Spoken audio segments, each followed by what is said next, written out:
பாலும் தெளிதேனும் பாகும் பருப்பும் இவை நாளும் கலந்துனக்கு நான் தருவேன் கோலம் செய்துங்க கரிமுகத்து தூமணியே நீ எனக்கு சங்க தமிழ் மூன்றும் தா.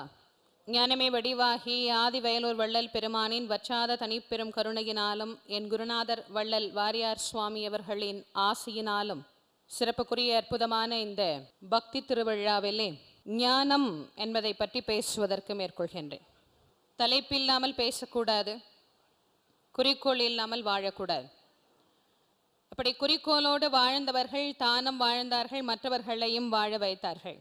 அப்படி வாழ்ந்து காட்டியவர்களிலே முதன்மையானவர்கள் என்று சொன்னால் தெய்வப்புலவர் திருவள்ளுவர் முதல் என் குருநாதர் வள்ளல் வாரியார் சுவாமிகள் வரை பல பல கோடான கோடி ஞானியர்களும் மேதைகளும் தியாகிகளும் மகான்களும் ஆவார்கள். ஆகவே மனிதர்களினுடைய வாழ்க்கையிலே லட்சியம், குறிக்கோள் என்பதெல்லாம் மிக மிக இன்றியமையாத உன்னதமான சிறப்புக்குரிய ஒரு இன்பமயமான விஷயங்கள் என்றே சொல்ல வேண்டும்.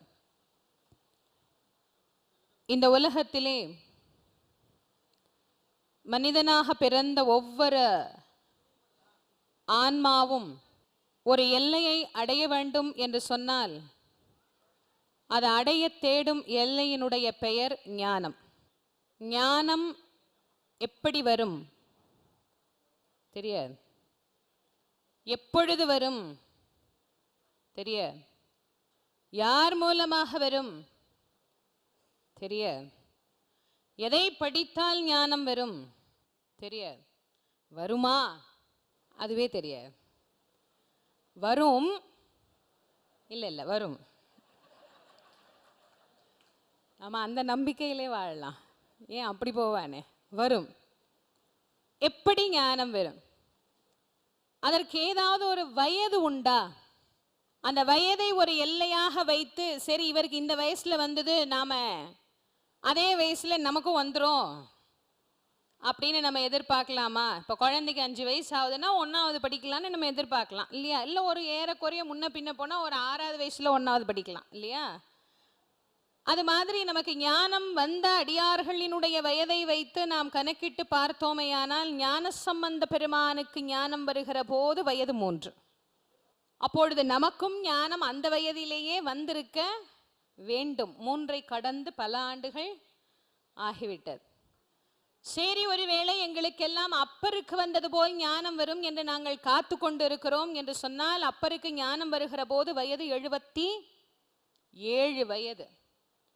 77 வயதிலே அப்பருக்கு ஞானம் வந்ததே, எங்களுக்கும் அதே வயதில் ஞானம் வந்து விடும் என்று ஒரு நம்பிக்கையில் இருந்தால் முதலில் 77 வயது வரை நாம் இருப்போமா அப்படிங்கிறதுக்கு என்ன ஆதாரம்?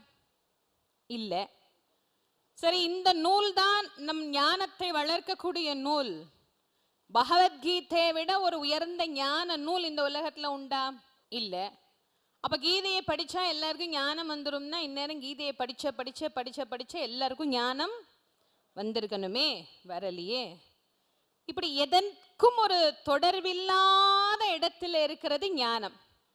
அதுதான் அதுக்கு ஞானம்னு பெயர் வச்சாங்க. அது எப்போ வேணாலும் வரும், எப்படி வேணாலும் வரும், யார் மூலமாக வேணாலும் வரும், எந்த சூழ்நிலையில் வேண்டுமானாலும் ஞானம் வரும். அறிவினுடைய முதிர்ச்சி ஞானம்.